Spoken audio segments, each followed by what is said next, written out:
माँ जी, आपने लॉकर में से गहने निकाल दिए मेरे। नहीं, मैं क्यों गहने बाहर निकालूं? क्या काम है तुम्हें गहनों से? माँ जी, मैंने आपको बताया तो था कि मेरे पीहर में पूजा है, इसलिए हमें जाना है कल। मैंने मना किया था ना, तुम अकेले कहाँ जाओगी?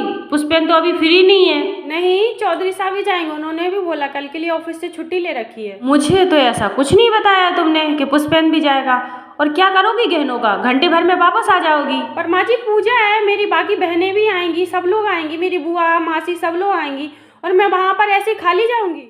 बोल तो ऐसे रही हो जैसे पीहर में सबके पास 10-10 तोला सोना पड़ा हो। कुछ देखा तो है नहीं वहाँ पर। हाँ माँ जी, सच बोला आपने। मैंने कहाँ से गहने देखे?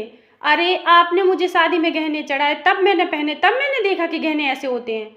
और मैंने ही क्या, मेरी माँ, मेरी भाभी, मेरी जो बहनें हैं, मेरी मासी बुआ, यहाँ तक कि हमारे पूरे खानदान ने, जब आपने गहने चढ़ाए ना, तब हम लोगों ने गहने देखे, वरना हमें पता ही नहीं था गहने कैसे होते हैं।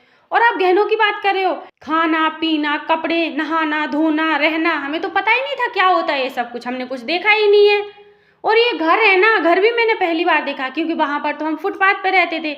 आप जब मुझे पहली बार देखने आई थी अपने पूरे परिवार के साथ, तब आपने देखा नहीं था, वो बड़ा सा घर था, तो वो तंबू बंधा हुआ था सड़क पर, वहीं तो रहते थे हम लोग। दिन ब दिन तुम बदतमीज होती जा रही हो।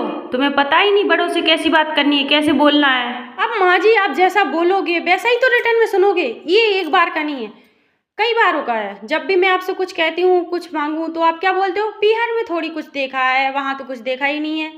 तो वही तो बोल रही हूँ, मैंने तो वहां कुछ देखा ही नहीं है, कुछ भी नहीं देखा, सब कुछ यहीं आके देखा है ना। और माँ जी, मेरे गहने हैं ना, वो आप मुझे दे